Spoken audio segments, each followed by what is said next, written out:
guys, and welcome back to my channel. Today we are going to be talking about wardrobe investments, and that is something that I have definitely put a lot of focus on in my own wardrobe over the last couple of years, really. And when I say investments, I don't necessarily mean just throw a bunch of money at something and you're going to get a wonderful high quality piece. Unfortunately, I don't think that just because you've spent a lot of money on something, it's going to be high quality. I feel like so many of us have at least one experience of buying something pretty expensive and then it just not working out or just breaking way sooner than it should. So by wardrobe investment, for me personally, I mean pieces that I spend more time and energy into researching and really deciding whether they're going to be good into my wardrobe, as well as, yes, spending more of my budget on these pieces. And while I have also spent quite a lot of money on things that have been bad wardrobe investments and haven't quite worked out, today I want to talk about the categories that have really paid off over time, obviously not in money,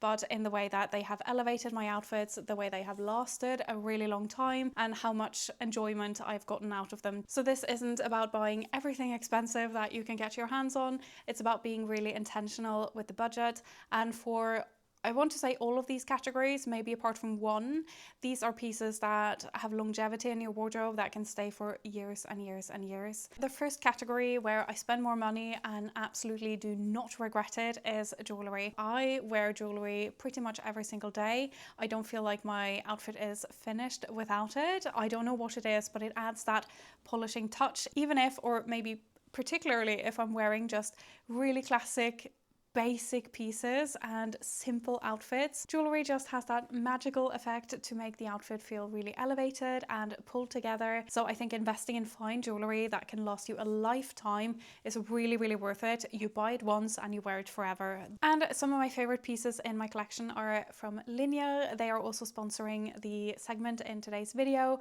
and I've worked with them many times now. I absolutely love all of the pieces that I have from them. They make really timeless, minimal pieces that are designed to last in a really thoughtful and sustainable way. They use recycled gold and silver wherever possible, and they also use conflict-free lab-grown diamonds. They sell directly to customers, so you can keep the cost of the pieces as low as possible, which they absolutely have done. And every time I talk about Linjer, I bring up how much I love that for several of their designs, they make them both in gold vermeil and in solid gold, or they make something quite similar, so you can kind of choose the quality you want depending on your budget. Their gold vermeil is beautiful and it is 5 times thicker than regular gold plating, so it is designed to last. But if you have a little bit more money to put into a piece, you know you want to wear it forever. Their 14 karat gold solid pieces are absolutely stunning, and they have such a beautiful collection ranging from really timeless classic pieces to something that is a little bit more contemporary. So I want to show you some new in pieces that I have from them. I think their newest collection is one of their best. They just get better and better.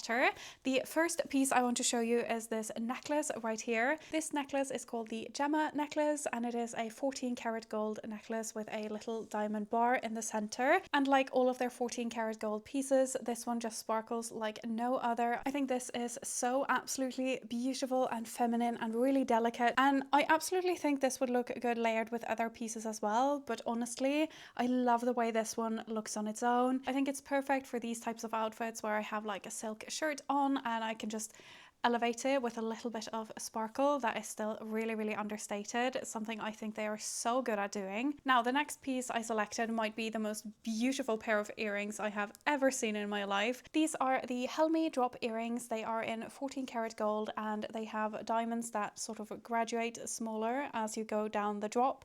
I think they are so incredibly elegant and I would want to wear these with absolutely everything. I think they are drop dead gorgeous. These are by far the most beautiful piece of jewellery in my collection. I absolutely love them. These earrings are obviously a natural fit for the holidays. They're going to look so good with a more sparkly, fun, festive outfits, but I also think they're elegant enough to really work with sort of more casual dressed down outfits like some knitwear to get that really luxurious finish to your outfit. And I think these earrings are a perfect example of the type of jewellery that Linjer does so incredibly well. It's subtle, but really beautiful and elegant and elevated, but not over the top. But Linjer is also really good at doing slightly more contemporary while still really wearable pieces, and I wanted to show you a couple of rings that are a perfect illustration of this. And the first ring is the dome ring, and this ring just feels so incredibly elevated. It's not too sort of overwhelming. I think it's a really, really good balance for being a statement ring that you can wear every single day. And I absolutely love that recently they're doing more of these sculptural pieces like this ring right here, but also this newer one. This is the Essie ring, and this has such a beautiful organic shape, and that is right up my alley for everyday wear. And these pieces add that sort of understated luxury polish to my outfits, which is what I absolutely love them for. And both of these rings are in gold vermeil. They have a sterling silver base, so they are absolutely beautiful, long-lasting rings that don't cost the earth. You can shop these and all of my favorite Linjer pieces through the link in the description box down below. And Linjer also gave me a discount code to share with you. So if you put in Sandra Skår, you will get a special offer on your order. Thank you again very much to Linjer. I absolutely love all of the pieces I have from them, and I recommend them to all of my friends as well. They are such a beautiful company. So jewelry is a category I have not regretted that I started investing more in, both in terms of time and research and money. It's a category where I've started to think more curation and investment. A few pieces that are really well considered and high quality and can last me my entire life essentially is worth way more than a full drawer of costume jewelry that I need to switch out every 6 months. If I'm being honest, I've had costume jewelry that lasted me not even a week. So while I still enjoy a little bit of playful jewelry that isn't too much of an investment, fine jewelry really is a category that is worth the investment in my wardrobe. The next category I want to talk about is handbags. Just as with the jewelry, I feel like a handbag has the power to really make or break an outfit. I'm so sorry if this offends anyone, but for my personal style, if I'm carrying a really ratty, low quality handbag, the handles are peeling, the sides are caving in or out, whichever way. There is no outfit that I personally can put together that can outstyle a really low quality bad handbag, but the right one can make a really basic simple outfit just really shine.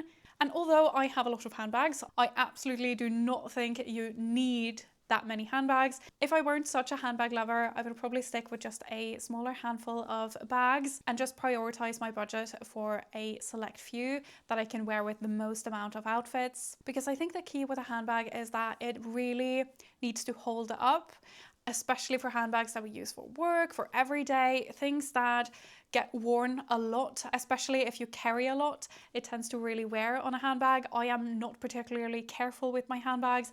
I want them to be a practical thing that serves my life and not something that I baby and try not to ruin. And my personal philosophy around this is that you can get a good quality handbag at lots of different price points. The most important thing is that you don't get a handbag that you are afraid of using. And I think this goes for pretty much anything you buy into your wardrobe. If something is so expensive that I hesitate to use it, even though I could technically afford it, it's too expensive. So that is sort of where my limit is, and I feel like that has worked really well for me. But it's no secret that I absolutely love Coach. I have a good handful of their handbags now.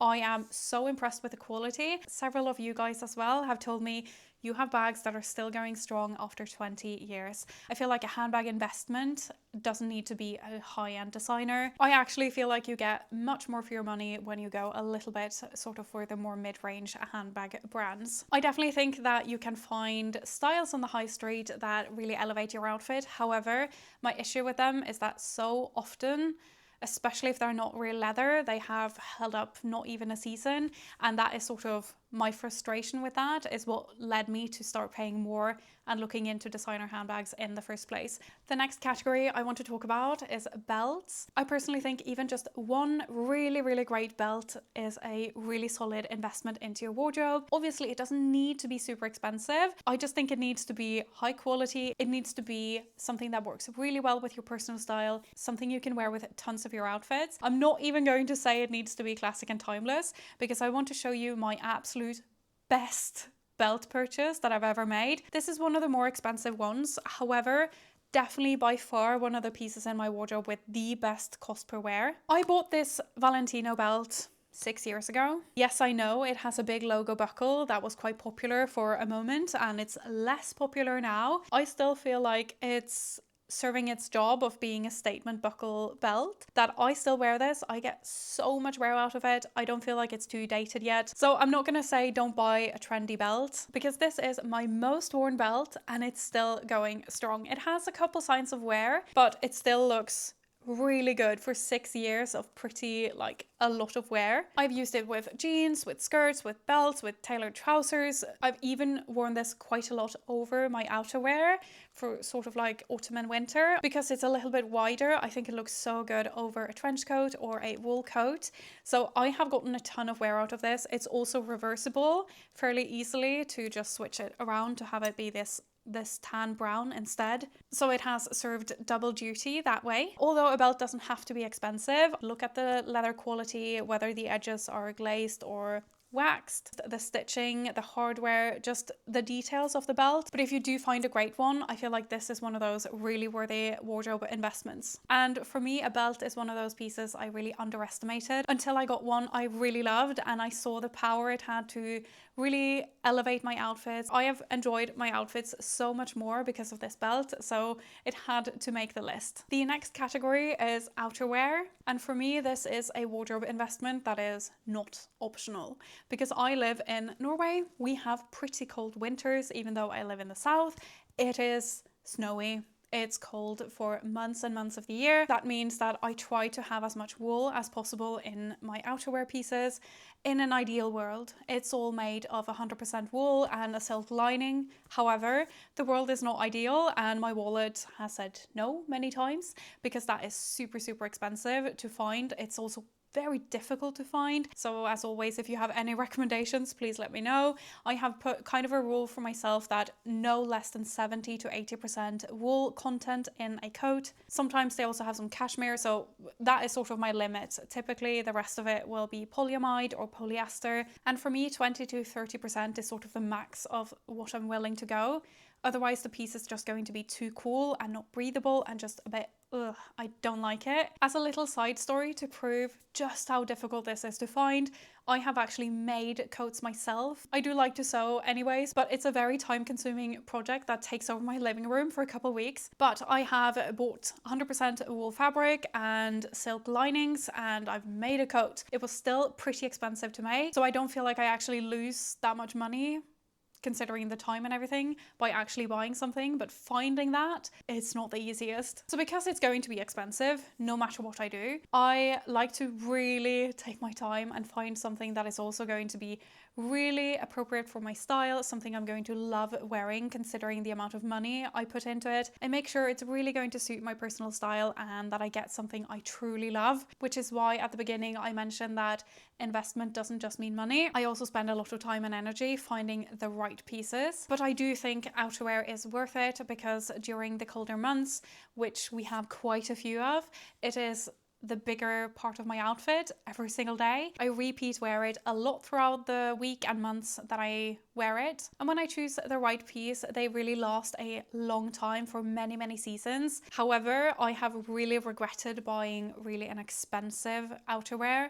And typically because they are made of polyester, they're really thin, or they don't have that structure and the style statement that I really look for. So I always end up wearing one of my considered coats instead of my just, oh, this is a fun, colorful piece, because if it's not functional, I don't actually end up wearing it, or I wear it and I'm freezing. A great coat really makes even simple outfits look expensive. It's such a big part of my outfits for winter, so it's sort of a non-negotiable. This is one of my best wardrobe investments. It's always going to be. The next category that is really worthy the investment in my wardrobe would be shoes. And I would kind of guess that that is true for very many people, but you know what they say about mattresses and shoes, you're always going to be in either one of them, so they are worth paying a little bit more for. I have previously made the mistake of buying footwear that I thought was really pretty, but it wasn't really comfortable. And typically this was a little bit less expensive footwear as well. So I thought, oh, it's fine, it's not that much money, as if it's not about my feet. And although I don't find that they need to be exorbitantly expensive, I still find good supportive shoes that aren't too expensive. I really allow myself to spend more of my budget on footwear. So my philosophy is that just as with the belt, I can find great inexpensive shoes, but if I find something that is really beautiful, comfortable, and made well, it is worth the investment. So what you might notice about this list is that not all of them, but quite a few of the pieces that I think of as wardrobe investments are pieces that serve both a style purpose, but quite importantly, they are also usually functional. For me, that is often what really makes a piece worth investing more money and time into. So similarly to so many of the other pieces, a really good shoe has that power to transform an outfit and really finish it off. I feel like a really slack shoe can ruin an otherwise really great outfit, but a really basic outfit can be made really stylish with the right shoe. The very last thing I want to talk about is something I haven't seen a lot of people talk about, but it has absolutely revolutionized how I enjoy my own outfits. It feels a little bit vague, but I'm going to call it the practical, ugly thing you wear on a daily basis. It's a bit long. We're going to go with it. So I'm going to try to explain it. I'd love to hear if you can relate to any of this. I used to feel like it was so easy to kind of justify spending money on things that were pretty. So a pretty handbag or an event dress or even a really pretty coat. These all felt like natural things that felt okay to invest money in, and probably because I felt like it was so much fun actually styling them. But then you have the ugly practical things that I need to wear on a daily basis because reality of life and weather is just a fact. And I really neglected these sort of ugly or boring pieces because I felt like they didn't excite me anyways. I have an example of a puffer coat. I used to have one that was really ugly and I thought, I'm cold, I just need something to keep me warm. I really don't like the look of a puffer jacket, so I'm just gonna wear whatever. And I got something, it was really warm, and I hated my outfit every time I wore it. And it actually also meant that some days where I could have really used it because I was cold, I didn't wear it because I cared more about what my outfit looked like, which if you get it, you get it. If not, you're wiser than me, obviously. However, I had a little bit of a switch where I thought, is there a way I can be both warm and enjoy my outfit? That was the beginning of me starting to actually enjoy puffer jackets. They're still not my favorite piece, but I did get a couple that I really enjoyed, and I actually had quite a lot of fun styling my outfits with them. So now I found something that was quite practical. It kept me warm through all of those really cold days, and yet I actually enjoyed my outfit. It was an absolute game changer, and it's something I've started to apply to other areas of my life as well. And I feel like so many of these maybe particularly weather related items, if you can think of anything else, I'd love to hear that as well. I'm thinking sort of like wellies or raincoats, even umbrellas, gloves, just things that personally I tend to neglect because they're just practical. They don't really spark any excitement on their own, but I think it can be a worthy investment to get a really nice pair that has a function but still actually makes me feel put together and kind of like my outfit looks cute. Because, and this might not apply to everyone, but I really enjoy my life a lot more when I have an outfit on that I like. Create a little bit of excitement and joy into our everyday lives, which I think is, if there is a good reason to enjoy fashion, what is it if not that? And I think my sister has a great version of this because she bought a really fabulous umbrella. It is beautiful, and now she gets to have a little bit of joy every time it rains instead of like, ugh, it's raining. So for the very end to this video here, I would like to hear if you have any ideas for what you think are great wardrobe investments, especially if you have something in your life that is a little bit more practical, but you have upgraded it to something that is also stylish. What's that item? I would absolutely love to hear it, and we can all sort of give each other a little bit of inspiration. And if you have any other really key wardrobe investments that are worth it to you, as always, please feel free to share. If you're not yet subscribed, I would really appreciate it if you would consider doing so. It takes 2 seconds and it's free and it really helps me out. Either way, thank you so much for watching this video. I hope you enjoyed it. I hope you have an amazing rest of your day, and I'll see you very shortly in the next video. Maybe one of these. Bye!